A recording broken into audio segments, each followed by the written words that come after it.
आज बात उस बड़े घटनाक्रम की है जिसने दक्षिण एशिया की राजनीति और सुरक्षा समीकरणों को एक बार फिर चर्चा के केंद्र में ला दिया है।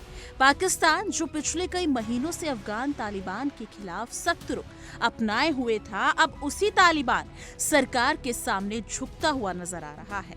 कारण है व्यापार और आर्थिक मजबूरी। महीनों तक सीमा बंद रखने और कड़े बयान देने के बाद अब पाकिस्तान ने अफगानिस्तान के साथ व्यापार के लिए बॉर्डर खोलने की दिशा में कदम बढ़ा दिया है और इसके लिए दोनों देशों ने औपचारिक बातचीत शुरू करने का फैसला किया है। यानी कि 5 जनवरी को पाकिस्तान और अफगानिस्तान ने एक 13 संसदीय संयुक्त बिजनेस कमेटी के गठन की घोषणा की। इस कमेटी में पाकिस्तान के 6 और अफगानिस्तान के 7 सदस्य शामिल हैं।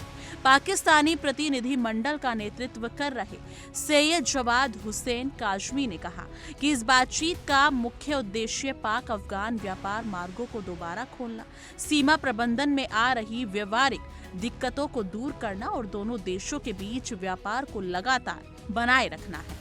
उनके बयान से साफ है कि पाकिस्तान अब सिर्फ बातचीत नहीं बल्कि समाधान की दिशा में बढ़ना चाहता है, क्योंकि लंबे समय से बंद पड़ी सीमा ने उसे आर्थिक रूप से गहरा नुकसान पहुंचाया है। दरअसल पाकिस्तान और अफगानिस्तान के बीच सीमा पिछले साल अक्टूबर से पूरी तरह बंद है। अक्टूबर में दोनों देशों के बीच उस समय तनाव चरम पर गया था जब पाकिस्तान ने अफगानिस्तान में मौजूद तहरीक-ए-तालिबान पाकिस्तान यानी कि टीटीपी को पनाह देने का आरोप लगाते हुए सीमा पार हमले किए थे। इसके जवाब में दोनों पक्षों के बीच झड़पें हुई और हालात इतने बिगड़े कि तोरखम बॉर्डर समेत सभी प्रमुख व्यापारिक और आवाजाही के रास्तों को बंद कर दिया गया।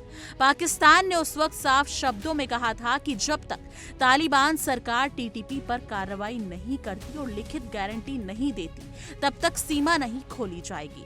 हालांकि समय के साथ पाकिस्तान के इस सख्त रुख की कीमत उसी अर्थव्यवस्था को चुकानी पड़ी। सीमा बंद होने का सीधा असर पाकिस्तान के खैबर पख्तूनख्वा और बलूचिस्तान जैसे इलाकों पर पड़ा, जहां अफगानिस्तान के साथ व्यापार जीवन रेखा माना जाता है। फल, सब्जियां, ड्राई फ्रूट्स समेत और कोयले का व्यापार पूरी तरह ठप हो गया। हजारों ट्रक सीमा पर खड़े खड़े खराब हो गए और दोनों तरफ के व्यापारियों को करोड़ों डॉलर का नुकसान हुआ।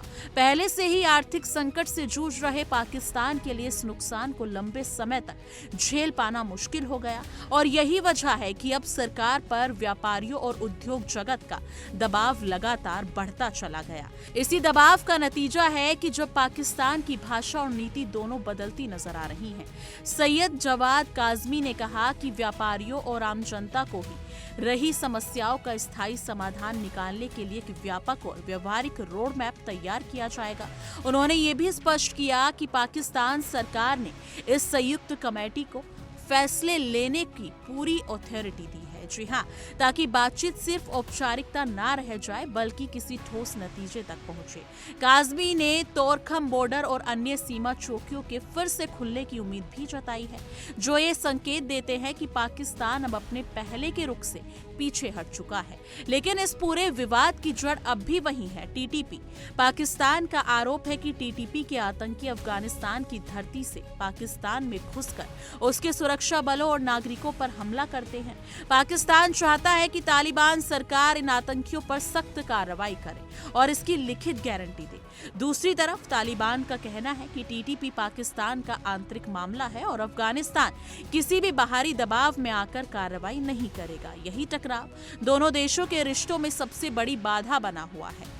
इन तनाव को कम करने के लिए तुर्की, कतर और संयुक्त अरब अमीरात जैसे देशों ने मध्यस्थता की कोशिशें भी की, लेकिन अब तक कोई ठोस नतीजा नहीं निकल पाया। इसके बावजूद पाकिस्तान का व्यापार को लेकर नरम रुख ये संकेत देता है कि सुरक्षा और कूटनीति से ज्यादा उसकी प्राथमिकता फिलहाल आर्थिक स्थिरता बन चुकी है। विशेषज्ञ मानते हैं कि ये पाकिस्तान की मजबूरी है, ना कि रणनीतिक जीत। आर्थिक दबाव, घरेलू असंतोष और व्यापारिक नुकसान ने मिलकर पाकिस्तान को तालिबान के साथ बातचीत की मेज पर आने के लिए मजबूर कर दिया है। अब सबसे बड़ा सवाल यही है कि अब बिना टीटीपी मुद्दे का स्थायी समाधान निकाले पाकिस्तान सीमा खोल देगा। अगर ऐसा होता है तो ये पाकिस्तान की अब तक की नीति में एक बड़ा यू टर्न माना जाएगा और ये उसकी सुरक्षा रणनीति पर भी सवाल खड़े करेगा। फिलहाल इतना साफ है कि पाकिस्तान और अफगानिस्तान के बीच व्यापार बहाल करने की कोशिशें शुरू हो चुकी हैं और आने वाले दिनों में ये तय होगा कि ये कदम पाकिस्तान के लिए राहत साबित होता है या भविष्य में नई चुनौतियों का रास्ता खोलता है। लेकिन इस मुद्दे पर आपकी क्या कुछ राय है? कमेंट सेक्शन में अपनी राय जरूर साझा कीजिएगा।